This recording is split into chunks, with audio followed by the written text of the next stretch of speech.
All right, aloha everybody. It's Harry Mandibles again. I'm going to do another demo of the Pumpkin Pandemonium Project. So I'm going to pop open my starter file, and we're going to load in the brushes, and I'm going to show you what the different components are and some of the things you can do with them to kind of get your brain flowing with ideas and see where everything takes you.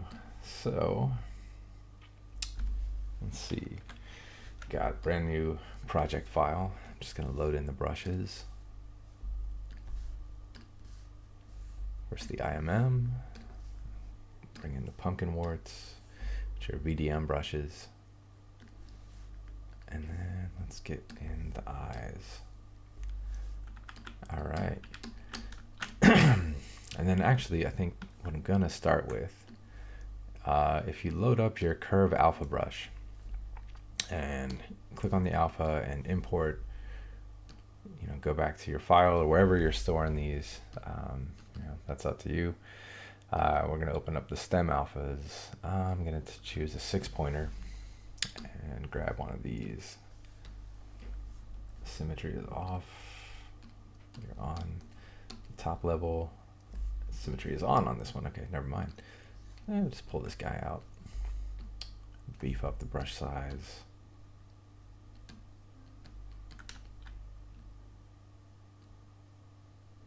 Whoops. Not the greatest with the curve brush. It's not as intuitive as I'd like. I mean, I come from a graphic design background. I wish there were anchor points like in Illustrator, but I think that's blasphemy to ask for that, but that'd be amazing if that were ever included. But, you can noodle around with this and get something that looks good. I'm just going to Alt-tab somewhere to get rid of the curve. And while this is unmasked and everything else, I'm going to do a split unmasked. Put that on its own layer. I'll turn this off for now and move it down. All right. Now, let's look at the Imm brush. So, first component is basically this pumpkin base mesh. And then the next four, don't freak out if you drag these out here. I'm going to show you what I mean. I'm going to switch to a top-down view. I designed these so that you could cut in and make lids, like you would on a real jack-o'-lantern. So I'm pulling out and you don't see anything, and that's fine. It's because this is a one-sided poly. Let me turn subdivision off, or dynamic subdivision is off. There we go. I'm going to turn on double. If you don't know where that is, you can come down to display properties, and it's right there. So now with double on, you can see it's just basically like a hollow pentagon, 5-sided shape. I kept these simple for a reason, because if you wanted to like imitate like knife cuts, here we'll split this guy off. I'll turn on polyframe so you can see what's going on here. Knife cutting is never even and perfect when you're doing that in the real world, but you can sink this guy down and just grab your move brush. So very few points on here, so you can kind of, let's turn on transparency. You can kind of, if you don't want to have like a perfectly cut shape, I mean, you can keep it perfect if you want. Like, it's up to you. This is all for exploration and finding out what looks cool or what you think looks neat. So, but there we go. That's fine. That's totally good. And what you might want to do as well is come down to in the geometry tab, dynamic subdivision, turn on dynamic. Whoops. Shift D. Dynamic thickness, give it like something real low, like 0.05. That's too much, like 0.09. Nope. Yeah, maybe like 0.01 even is probably good. I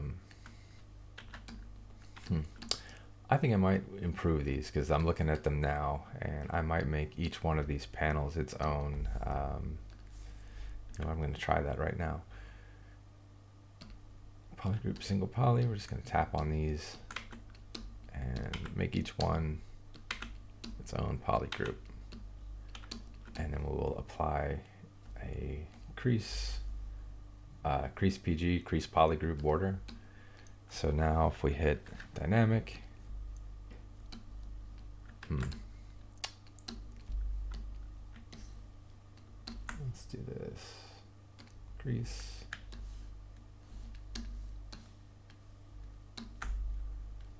and crease, and you know, that's fine. It's fine. It really, like, the edges don't really matter much because this is going to be cutting into a cavity. Like once you get it there, there is a little bit of thickness to it. So we'll just keep that shape there for now. Let's kind of, you know, just position it, get it how you want it, and we will close this guy and we'll come back to him in just a moment. We'll get back to here. I could show you, again, like, I don't have too much in here now, but I've got more planned. Just gonna turn on symmetry so I can get this centered. Here's just a basic stem. So if you didn't want to use, you know, if you don't, you don't want to have like a massive stem, like you can just plop this guy in, split him off, and sink it down just a little bit. So I kept this pretty plain Jane, quite simple, you know, because I didn't want to like add in too many details. I mean, that's up to you. You can come in with, like, you know, Damien standard or however you want and scar this up, give it some creases, some detail, some texture, however you want to do it.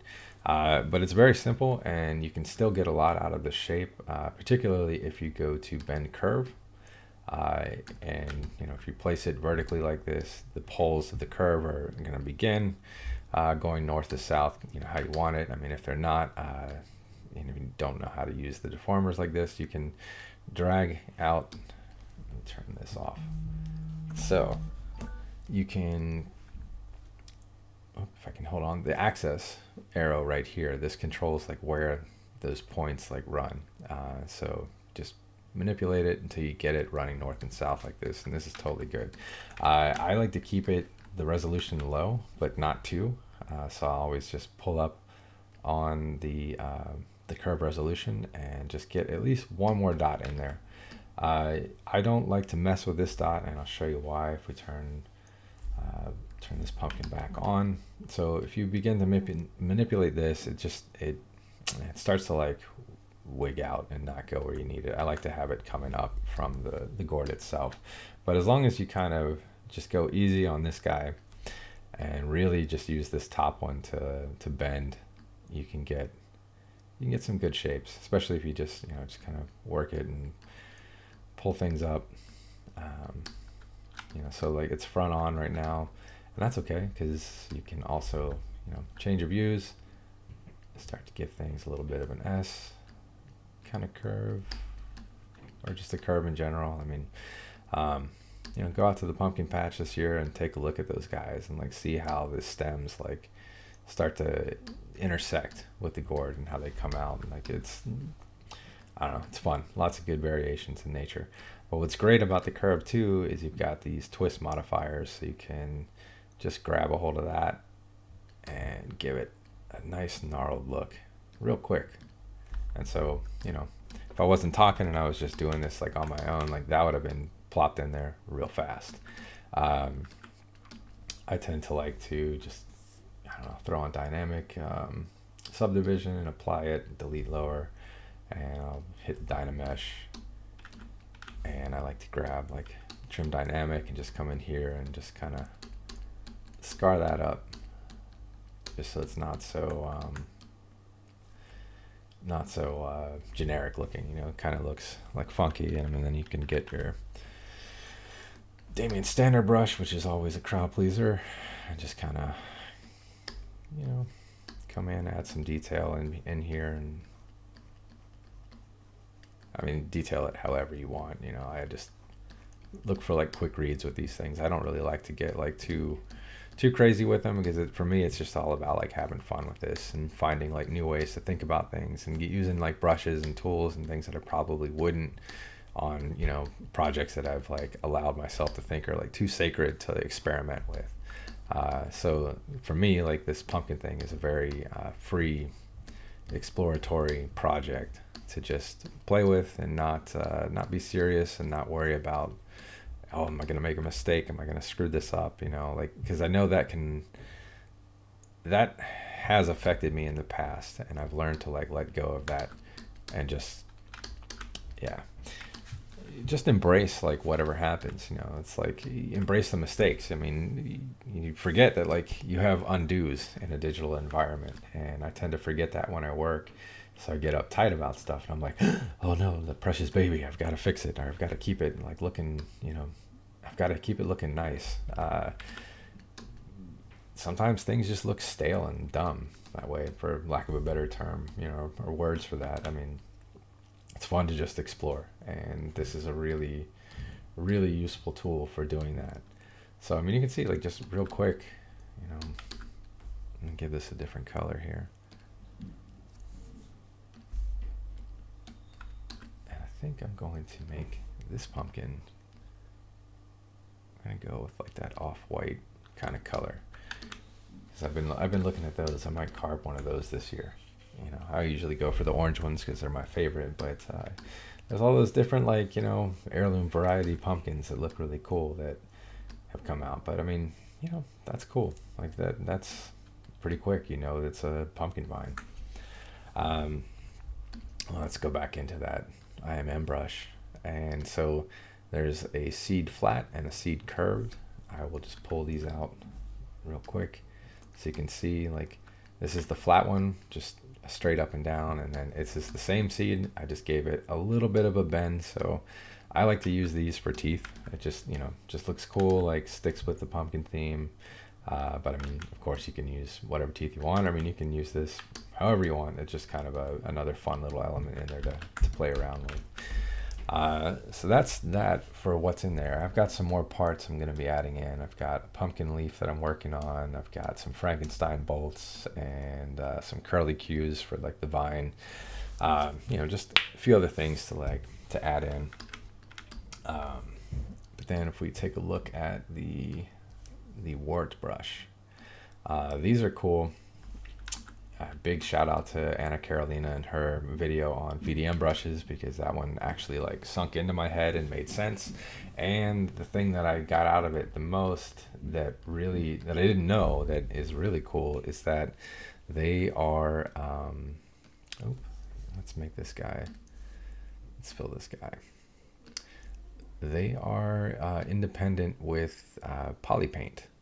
So, you know, you can pick kind of an off color that you want to use these things with, and you really need to beef up the geometry. So I save this for like last, like once I have my like face in place. But for now, we're just gonna beef this guy up in geometry, and I'm just gonna do a couple so you can see. Well, that's way too much, but it'll come in looking nice. We'll turn off symmetry, but yeah, so, you know, kind of has that edema effect. I mean, this is what happens to pumpkins. Like, most of the time, it's what happens when they absorb too much water. They express them in these kind of like warts, for, you know, so they get all these like knots and bumps and things on there. There are like viruses that affect them too, that causes, but for the most part, it's from too much water absorption. But, you know, there's a variety of these in here, and these are really fun to like play around with. You know, you can just pull things out, like, they don't really overlap too much, but you know, you can, if you look at photos of pumpkins, or like if you go to pumpkin patches here, like, you know, there are warts on warts. You know, it's like, hey dog, heard you like warts, how about some warts on your warts? You can do that, and it works, you know.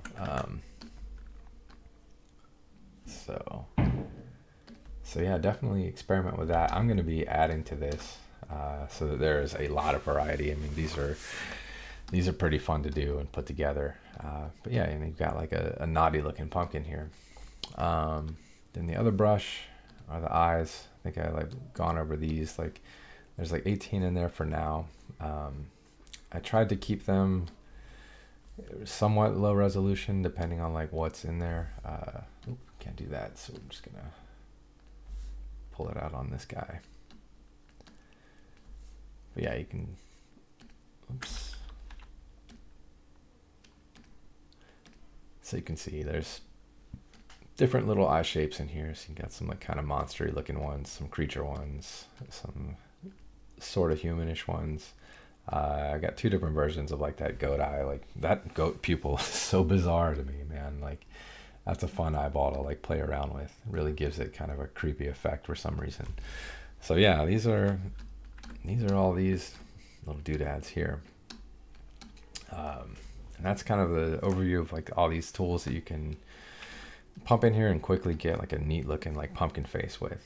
The next video I'm going to go into the, we're going to take this pumpkin and I'm going to dive into the alpha cuts and show you how you can get a lot out of those. You know, that's another library that I'm going to be expanding because there's just there's so many different ways to make these shapes, and then the combinations that you can come up with, you know.